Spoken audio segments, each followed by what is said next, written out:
Hey, it's Travis. Too many camp directors run just on gut feel. Our free Resilient Camp Blueprint Diagnostic is your dashboard for resilience. Take it today at camp.mba/Travis. Again, that's camp.mba/Travis. My question for you today is, who was the best delegator you have ever seen at camp? This is CampHacker. Come find our show notes and our blog for camp directors and leaders at camphacker.tv.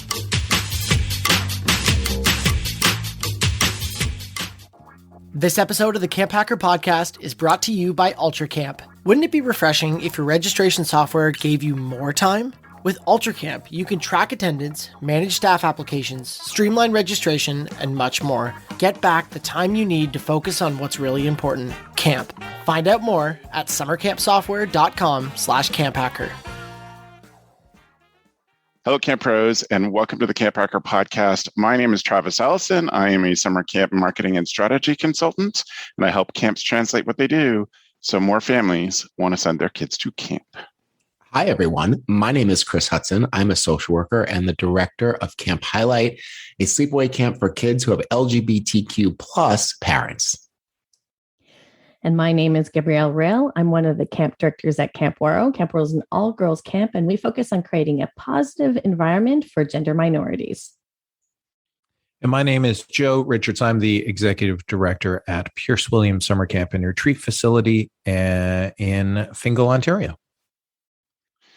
Welcome, everybody. Welcome to this episode. Today, we're going to talk about how to be a better delegator. I think one of the most important skills about managing your time and even your mental stress, but also one of the hardest to develop, especially when we have a very particular vision about what we want to happen at our camp and how we want things to be handled. And so I thought I'd start with just a simple question for all three of you. Gab, I want to start with you. Who is the best delegator you've ever seen? Best delegator I've ever seen. I'm going to be bold and frank. I'm going to put Jane McCutcheon, who ran so many different associations in Canada and has helped a lot of us in camping. And I'm going to put myself very close to Jane McCutcheon. Because of my, straight up, not because I thought it was a good idea to delegate, but because of my learning differences, I really, really had to learn to ask for help. And at the beginning, I thought it was quite a weakness and I was fairly embarrassed by it. And now that I'm older and I see how skilled my staff are, because I do need to rely on them for a lot of different things, I see the benefits of delegating. I love it. That's perfect. So good. How about for you, Joe? Oh, I don't know. I had a business manager, Judy Bigger, who was pretty good at delegating the tasks she didn't want to do, which is the key to delegation, is delegating the tasks you don't want to do. I would also put myself pretty high up on a list of best delegators because I just no surprise. No emotional attachment to things. Like I often use the phrase, and what I think my staff would say, I often use a phrase with them that if the program director is not doing the program exactly the way that I would envision it, but they're the program director.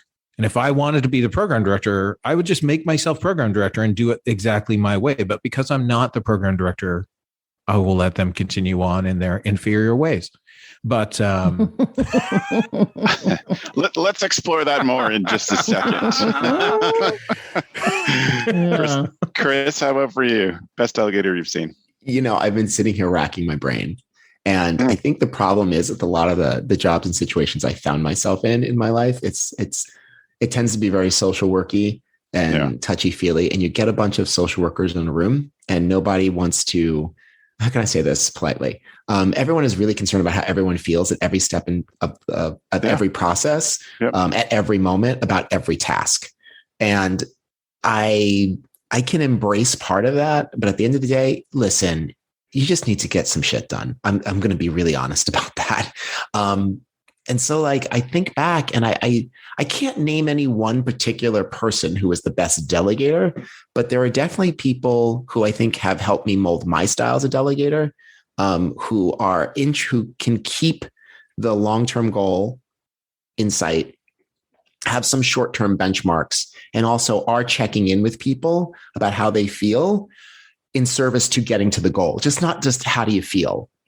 Because I am a social worker and I am touchy-feely, but like every moment is not a moment for us to discuss your trauma.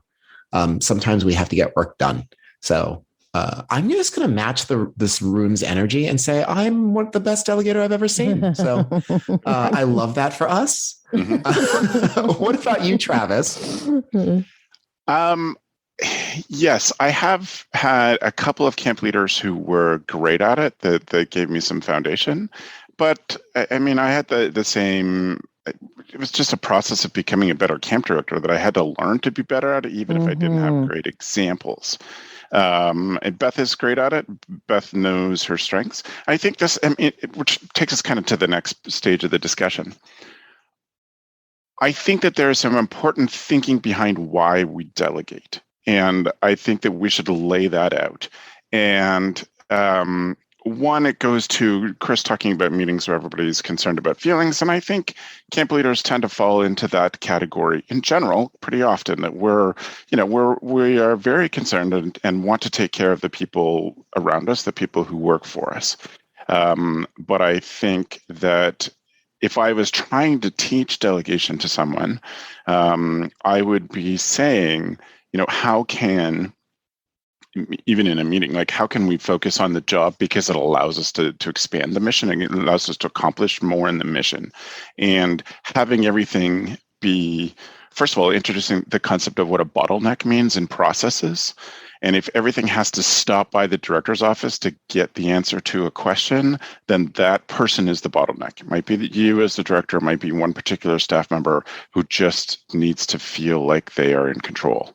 And mission-wise, I think teaching people to do their job, not just springing stuff on them, but being focused on what the tasks are, allow you as a leader to then be the kind of leader who can be focused on the people and not the people and the tasks and feelings and like do this job so that I can take care of you. You're taking it away from me. Like, I think that that's an important focus.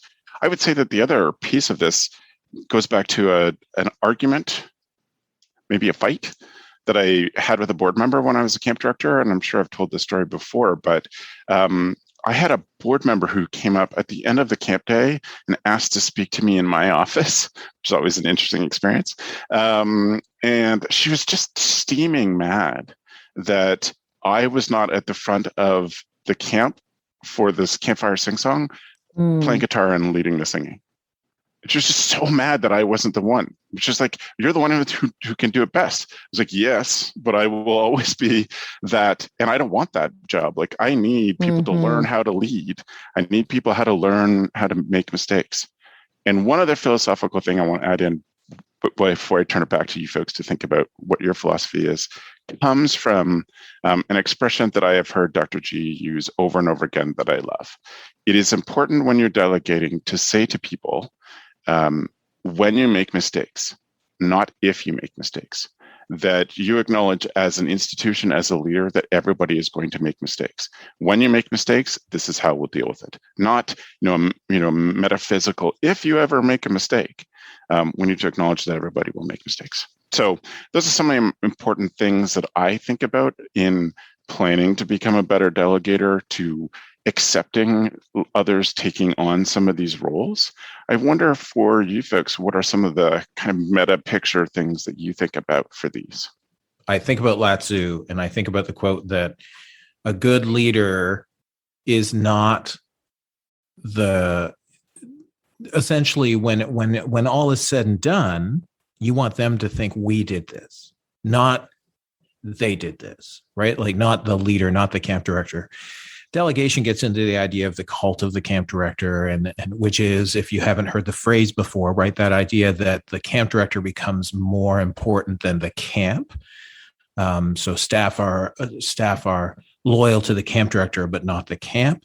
But the idea that you can disappear as the camp director or as the executive director, and everything seems to happen without you being present. If I can do my job and all of the campers at camp, all they think I do is play guitar at chapel, awesome, great. And on more than one occasion, I've had campers introduce me to their parents on closing day as like, oh, this is Joe and he plays guitar at chapel. And I'm just like, okay, great. Right. Like you don't need to know what I do the rest of the year. And to kids, it's not important, but the ability not to be at the front, not to be leading the activities, is where growth happens for your staff. And if you choose to always be the person leading the activities and you need to be present, then what are they going to do when you're not there? Right. This is the delegation. Yeah. Delegation is one of those things we talk, our staff also talk a little bit about this idea of what happens. If during the summer I was to die on a Saturday, what happens Sunday at 7:00? Camp happens Sunday at 7:00, right? Just because I'm not there doesn't mean camp doesn't go on, right? Because none of us are so important that camp can't happen without us or shouldn't happen without us. So it's really about this. I love the idea in my mind of this, disappear, but that takes on a whole bunch of other things, right? The idea that people might then say, if you're a young camp director, you might worry too much about what other people say, which is not my issue in life. No. I don't, but I also don't know. I don't know if I was thinking about this because when I think about delegators, I think about my mom and I think about, right, that she ran organizations, but she didn't really do all the work. She just made sure other people did the work, right? Like that's the whole point of motivating and delegating and getting things done. And I think that at camp, that is truly your role. Anybody's role as a camp director isn't to be the one who is present for the campers all the time. I don't even go to campfires. I go to one campfire a week. And we do campfire every single night. I go to one. And I don't think, and at this point, the staff have grown up with me not being there when they were campers. And so it makes the one I show up for extra special. So I believe. Yeah. So you're the celebrity when you walk in. Joe. Well, I'm often in costume too. So, that goes on. I think when it comes to delegating or the lack thereof delegating, for me, there's two main blocks that happen, either ease or ego. When sometimes, a lot of the times, it's easier to just do it yourself. And it's very time consuming. It's going to get done the way you want it to get done. And then there's no cleanup necessarily afterwards. So a lot of the times, especially for camp directors, when we're really in the thick of it during the summertime, that's, I think, one of the pieces that stops us. And then the not so distant cousin is ego. Sometimes it's the place where we get our value is maybe on stage, or maybe it's dealing with those difficult campers or staff members, or sort of. It's where you do get your joy and your pleasure.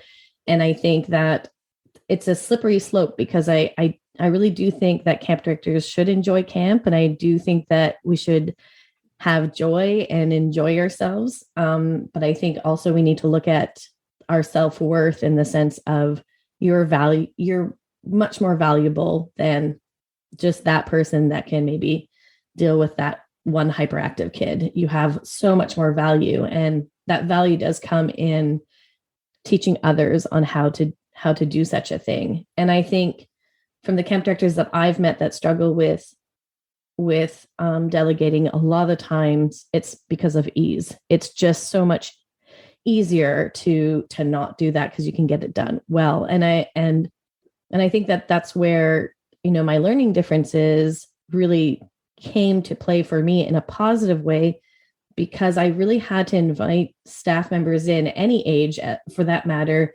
to read an email to me, to help plan a schedule, to all of these things that so many camp directors, and I really do feel that a lot of camp directors either are drawn to camping because they're multifaceted in being able to do so many different things. I think it trains us to do that too. So many camp directors are just phenomenal individuals because they can do so much. But at the end of the day, as Joe was mentioning, you want all of your staff to be able to do these things and pass it on. My father is a brilliant carpenter, and he wants so desperately to share his knowledge with his children. But one of the things that he struggles with is letting go, is just letting us make those mistakes, and it does block that learning process. And I think some camp directors struggle with that as well. I want to plus one everything that Gabz said. That 1000%.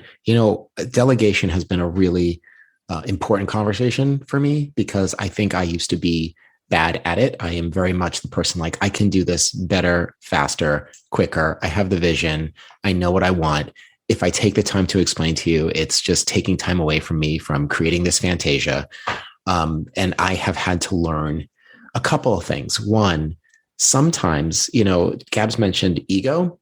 I think that is when I was much younger doing camping stuff, I was a camp counselor and I was a superstar and all the kids and parents loved me. And it very much as a young person fed me. It was who I was. It was part of my identity that I was getting all this acclaim. As I moved into more admin roles, I had to really wrestle with that.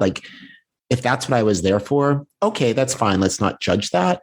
But then if you want to be a camp director, I can't do that. And top of that, that's not a really good training tool either for me to stand up and it's all comes down to me. And then should anything happen, the entire staff looks at me. That's not a good thing. The one thing I want to point out is that sometimes poor delegation or failure to delegate can be resistant to certain aspects of your role.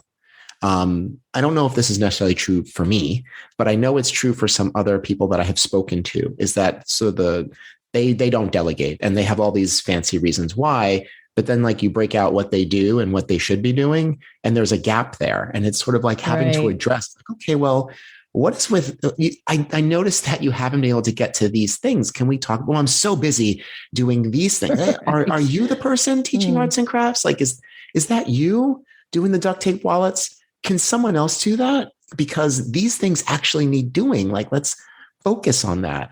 And I think to be a good delegator, you really have to just have a conversation about delegation, how and why we do it, and what the goals and what the intentions are. The goal is we need to finish this project, whatever the project is. We need to finish this project, and whatever the project is, a discussion has to be had about okay, we want to finish the project. How do we want to feel? How do we want it to look?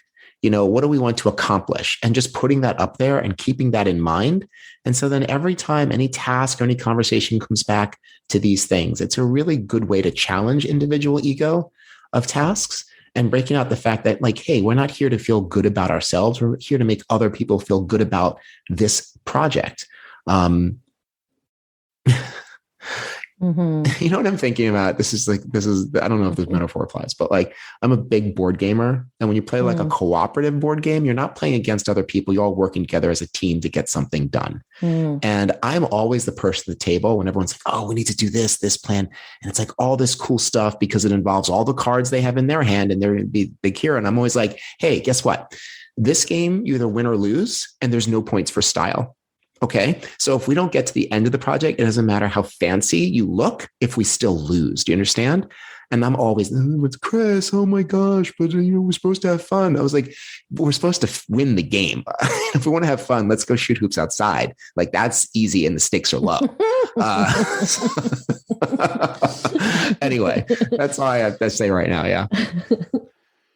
I also think that the delegation is, one of the core tenets of leadership. as we said, it gives people a chance to practice. And if camp is, as many of us say over and over again, camp is a safe community to learn and make mistakes, then we have to allow people to make mistakes. We have to give them the chance. Again, that comes back to saying it is okay, or when you make mistakes, this is how we're going to deal with it. But yeah, there's a whole bunch of different things. I think, Joe said you give away the jobs that you don't want to do, and that's fine. But I think that there are jobs that you just have to do because that's in your title. But I think that there are jobs that we may want to do that it makes more sense for camp that we don't do it. I would love to once a week just go and cut grass for a day. That would be rather joyful for me. I get to listen to a book with my headphones on, and I get to see progress in front of me. But as a camp leader, I can't do that. But there are other things that I think other people need to learn and practice. And this also comes back to a philosophy that's a really big entrepreneurial philosophy that we probably don't talk about enough at camp, which is that the ultimate leader's job is to work on the business, not in the business. And so as a camp leader, you're working on capital C camp. You're not working in camp. Yes, you might have to jump in someday and do some dishes, or you might have to, step in and teach arts and crafts in a pinch, but you need to be big picture. And when you are in the weeds, you are not big picture. When you are, you're the one cleaning out brushes for 15 minutes at the end of a session, you are not big picture at all. And I think that is a mistake as a leader. I think that the one of the things that Chris was talking about that sort of sparked a thought for me as well is that, we're talking about ego and we're talking about, cleaning up the brushes or mowing the lawn. Avoidance is another reason why we don't delegate. We sort of lock ourselves into something and that's okay. Just be aware that you need some space and you need to avoid for a bit. And that's going to feel maybe helpful for a little while. But yeah, you have to look at the big picture. And I think sometimes people don't know where to start when it comes to delegate. How do I start? And I try to just not do daily camp tasks alone. That's sort of, and stuff that includes my job as well. If I'm planning a leadership team meeting, I don't do that by myself. I bring in a leadership team to help me. If I'm answering a parent, I don't do that by myself. I bring in a staff member to do that with me. I pretty much do almost all of my tasks with somebody else beside me. And of course there's relevance there, but sometimes I just haven't spent time with this one person and they're freaked out. They're like, why am I spending time with you? Am I going to get fired? I'm like, no, I always need a little assistance and that'd be cool if you could help me. And I notice that you're great at X. And then we get over the awkwardness and we have this great working relationship now because we put some time, but I try to do pretty much nothing on my own. That is an excellent way. And I'm very introverted too, by the way, super introverted. So I also take my naps in the afternoon. I need a nap. Nice. I also would suggest making a list of the 3 functions that no one else can do. Like if there are 3 things at your camp that only you can do, write them down and then tell yourself everything else is going to require a team of at least 2, maybe you and one person, maybe not you at all. And just sitting with that.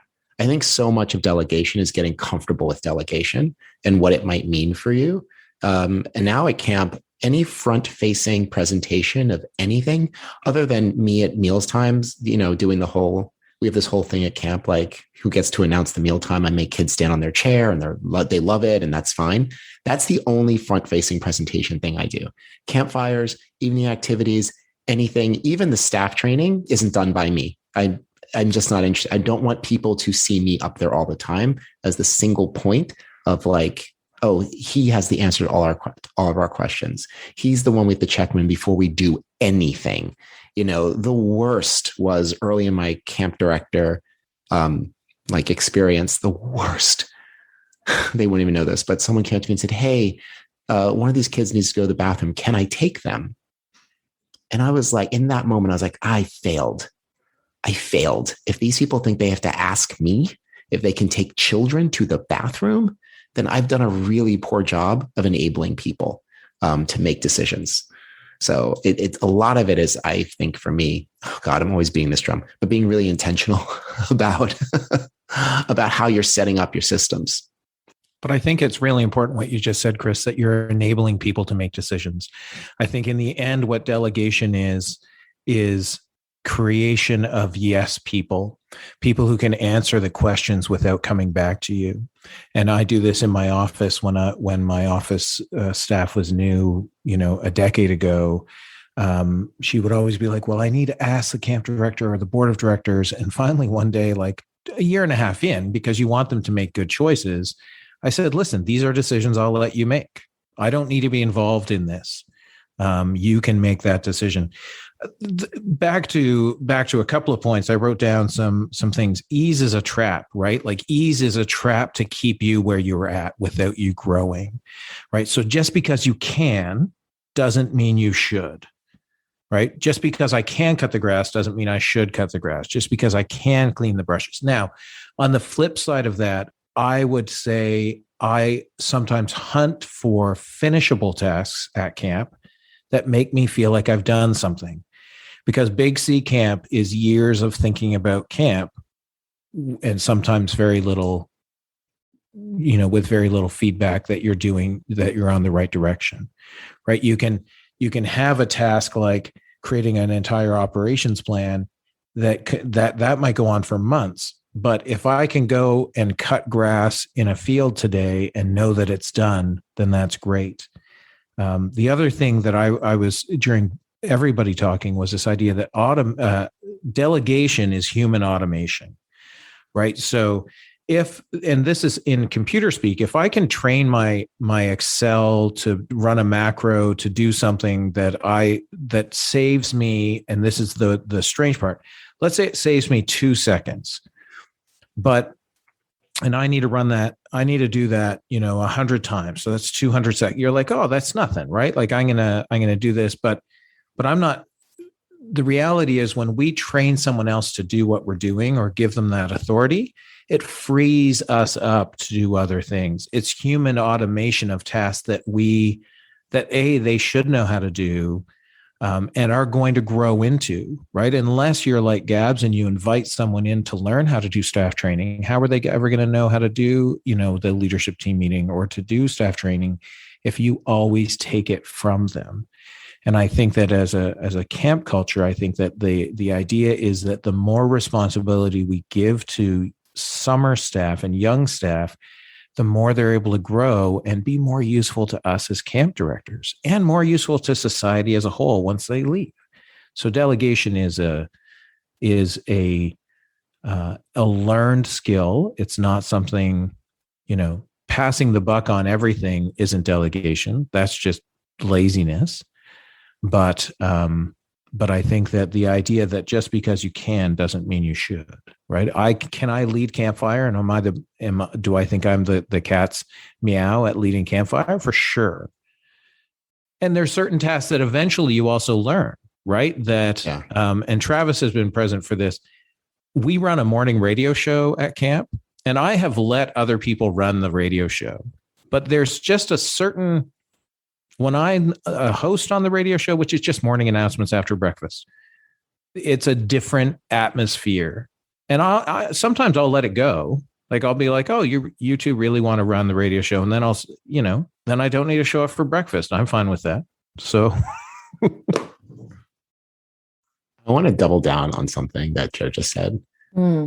Delegation is not just passing the buck. That is really important. Young people, like the young people in the leadership team, like that delegation, when I'm like, oh, we need to talk about delegation, that's like, I ask you to do something, then you ask somebody else to do it. That is absolutely not it. Again, it's the focus on getting a project done and being in communication with people's strengths and weaknesses, and being honest about what you can and can't do, and still always moving towards that goal. It's not just like, oh, I'm just passing stuff downhill. That is not it, everyone. Well, and it's dangerous too, right? Like you might be giving somebody something more than they can chew. And exactly. That's, we don't want to do that. But like I said, it's in conversation with people's strengths and weaknesses, or strengths and challenges. Exactly. And that's what good delegation is. Like, hey, I'm really good at this. I can take that on. Hey, that's great. You know what? I'm not so great in this part of it. Okay, well, what can we do about that? It's an entire project management session. It's not just like, I don't want to, someone needs to run down to the dining hall to get what? Yeah, why don't you do that? Or someone needs to plan this. I'm tired. That's not delegation. You just need to be somewhere else doing something else. Thank you. Yeah. And I think that you're bringing up a good point in the sense of camp directors do need to role model the poop jobs at camp, and do need to put in the docs, take out the docs if they're physically capable, or plunge a toilet. These are the things that are important to role model.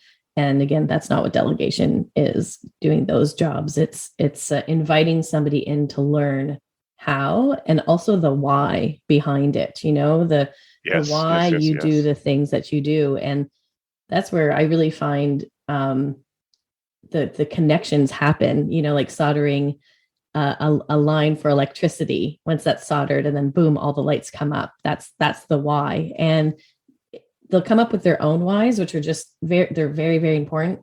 But I remember almost all of my lessons where I understood the why behind it. And that's the opportunity that we get as camp directors, is to pass that piece on. This is why I do it this way. There are a couple of pieces. So I would ask you folks to think about a tool or piece of advice, final piece of advice for someone who wants to become a better delegator. And I'll warm that up with a couple that I had written down in thinking about this.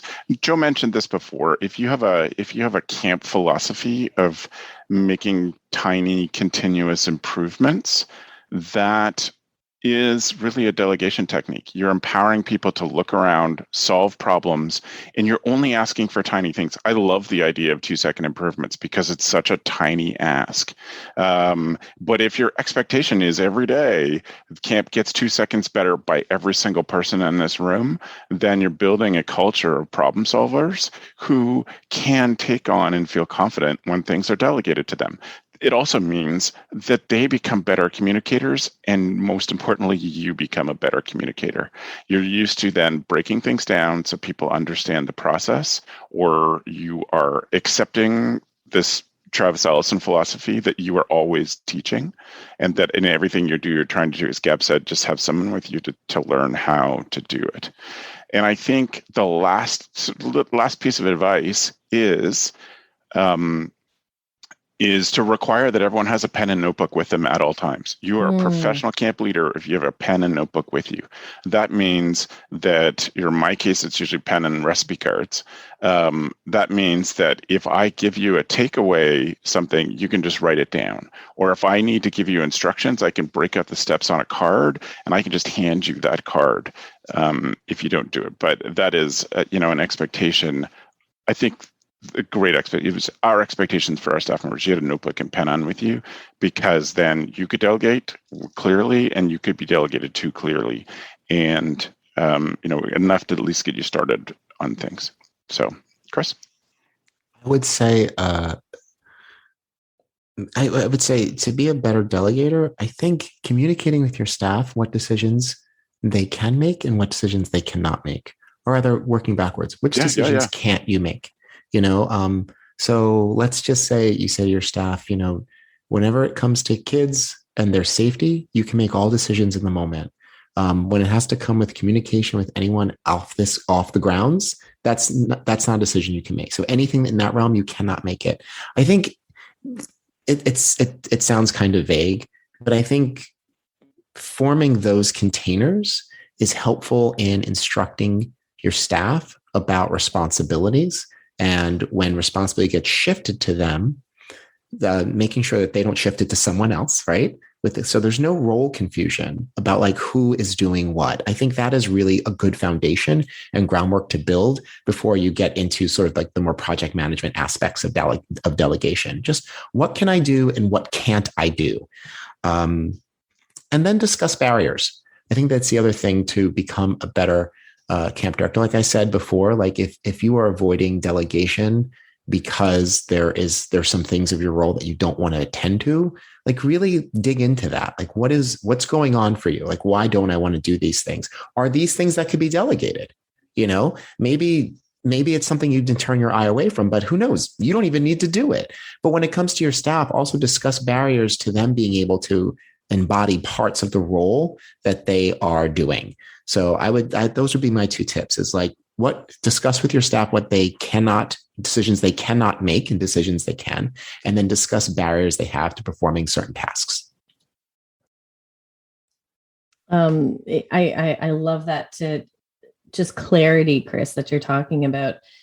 For me, I would say celebrate passing on knowledge from the rest of your staff. Celebrate when somebody is taking the time to pass on knowledge or an experience. Kate Taylor, who runs Camp Kanawana, worked at Waro for many years, and we had a new staff member who was working with us in the office part-time, and Kate was showing her, how to do something, and this new staff member said, sir, in an evil voice, said, "Wahaha, I'm going to learn how to do this so well. And then I'll be indispensable at Waro because I'll know how to do this one thing." And Kate said to her, "Well, actually, what we value is you learning to do something really, really well and passing it on to somebody else." And the reward, and I was, of course, eavesdropping in, had my headphones on, but, turned down my music lightly. Said the reward is camp will always spend time to teach you something new. So, and then she talked about some of the things that she learned when she would pass on knowledge. Then she left her room to learn something new. And so I think celebrating and rewarding that passing on knowledge and being explicit that, like Dr. G said, when you make mistakes, include when you pass on your knowledge. This is what we're going to do. Yeah. Joe, do you have one quick piece of advice for people who want to get better at delegating? Yeah, you need to remember one ship, one captain. You're going to delegate, but you're still the end. Yes. Right. And I think that's the key. Sure. When you're passing something on to someone, you need to make sure they understand that you're putting your trust in them. Mm-hmm. Right. And if and when I ask you to do this and I'm delegating this to you, I'm trusting that you are going to do this. And as Chris said, they're not going to pass it along to someone else and just pass the buck. Because when it's one ship, one captain, I'm going to answer to all of the mistakes that happen in our organization. And when I pass a delegation to you, if it goes wrong, I'm going to come to you and I need you to tell me exactly why it went wrong.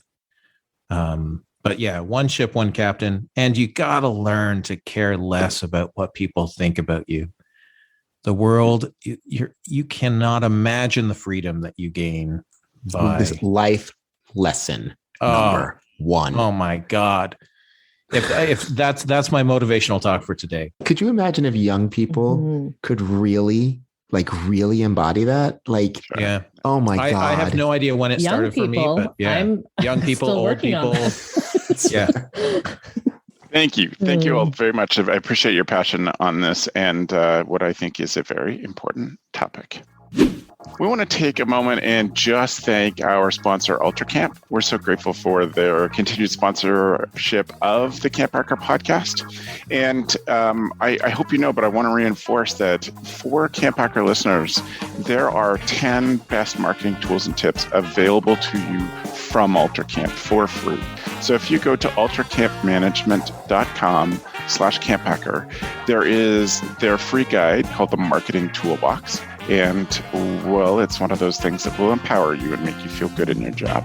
So if you ever feel like you spend too much time in your office, that you have no time left for camp, then UltraCamp know that you did not get into this job to be a paperwork person, and you got into this job to make a difference. So they've created the software to help camp professionals like yourself handle the registration, the administrative stuff quickly and efficiently. Their pricing is transparent and flexible. That means you can rest easy and focus on your campers. They have a low minimum entry point. They have clear pricing with no hidden costs, flexible payment terms, and no long-term contracts. UltraCamp's goal is to provide resources so their clients can spend more time in camp doing what they do best. Today, it's delegating. If all this doesn't sound like your registration software, don't you think it should? Visit their website, ultracampmanagement.com/CampHacker, and set up a time to chat. They look forward to meeting you. And so we are on to our final segment of today, the tool of the week. Tool of the week.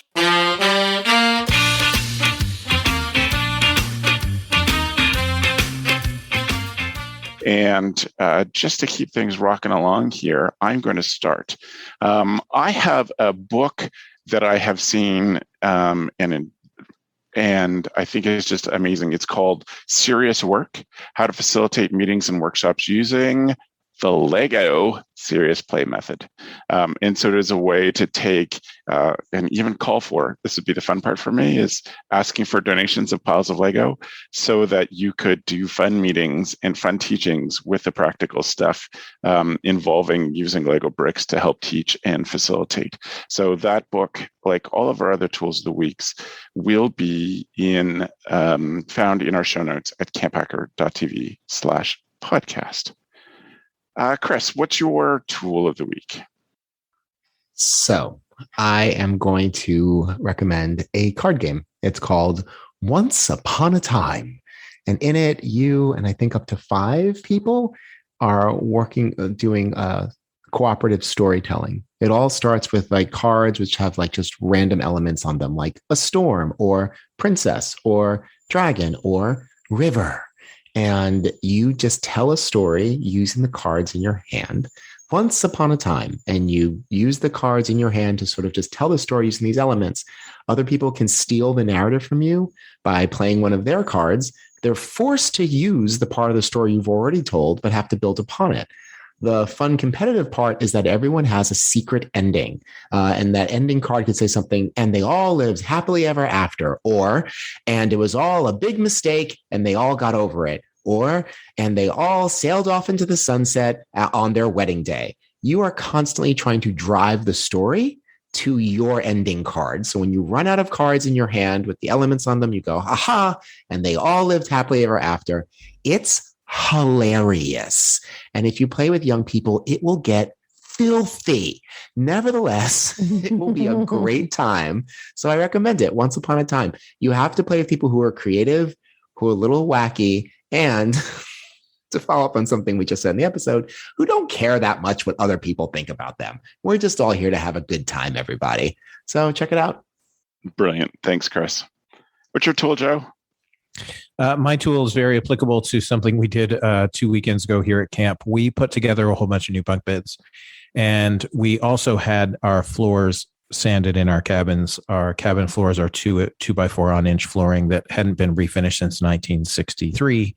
And so what we invested in were non-slip furniture pads. They're 4-inch by 4-inch things that come, and we cut them down to be 1-inch by 2-inch, and we put them on the bottoms of all of our wooden bunk beds so that if people move them around, they're not going to move as much, but if people do move them, they're not going to scratch our brand new floors. It's just one of those little things that that is needed around camp so that you're future proofing your camp as you go. But yeah, non-slip furniture pads. Excellent. Thank you. Gabz. I don't know if you've ever heard of Vampire Power. I've just recently heard about it because my brother's an electrician.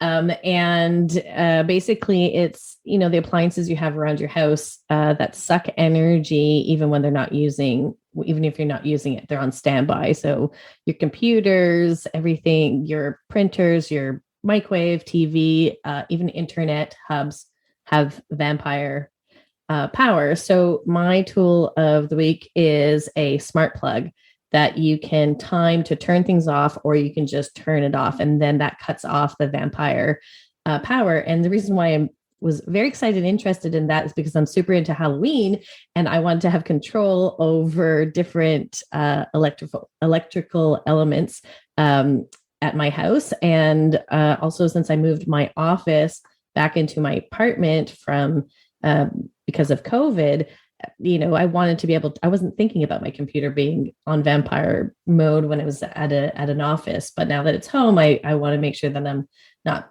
just being energy, cautious. So smart plugs, they're pretty cool. That is awesome. All right. Well, I want to thank the three of you, and I'll give you a chance to just say how folks can get in touch with you shortly. But I want to take just 1 second and highlight one other GoCamp Pro podcast that I think you'll love. I hope that you will take in and subscribe to First Class Counselors. Even though what Matt and Oliver make is not for you, it is something for you to share with your staff. And they're doing such a great job at, teaching staff how to be good staff members. I think it's such a great shortcut for you as a camp leader to have something you can send to staff. It's like, listen to this. This is what I was talking about. Or here's somebody else explaining another element of your job. So I hope using your podcast app, you'll look for and subscribe to the First Class Counselors podcast. Joe, if people have follow-up questions, how do they get in touch with you? Well, if people have follow-up questions, my phone number is still nobody has ever called me, Chris. Nobody has ever called me. If you want to follow up with me, you can do it best over email, Joe, Joe, at campisbetter.com. Gabz? You can check out where I work at waro.com, ouareau.com, or you can contact me on info@waro.com. And follow me on Instagram at Gabrielle Rail. Rail takes 2 L's. Thanks for being on, Gab, and sharing. Chris? You can learn more about Camp Highlight at camphighlight.com or follow us at Camp Highlight on Instagram. You can also find me on Instagram at Planet Chris 1. That is at Planet Chris, the number 1, not Planet Chris like 1, like a game. Slide into my DMs. Sign into your DMs. All right. Lots of open invitations that people apparently are not taking advantage of. If you want Joe's phone number, you can go to camphacker.tv/podcast to find the previous instances of where Joe shared his phone number and invited you all to text him or call him. To thank you all, I want to especially say our appreciation for GoCamp Pro's executive producer of podcasting, Matt, who does our show notes and our editing and coordinates everything for all the podcasters. We're super grateful to Matt. And I, once again, want to thank you for being so open and caring and sharing with this camp community. Thanks for the evening, friends. The CampHacker podcast is brought to you by Beth and Travis Allison, summer camp leadership training and marketing consultants. Thanks for listening. CampHacker, bringing your world into focus. Hey Camp Pros, we love that our industry is built on sharing. In order to foster that spirit, we hope that whenever you share an idea that you learned from the CampHacker podcast, conference, summer camp professionals group, or wherever else, that you're quick to give credit where credit is due. That way, we can all encourage more camp pros to share the tips and tricks that will make camp better. Hey, it's Travis. Camp directors often tell me they're just too tired to take on anything new. That's exactly why my free Resilient Camp Blueprint Diagnostic exists. It doesn't add work, it shows you progress. Quick, free, repeatable, you'll know if your systems are paying off without the guesswork.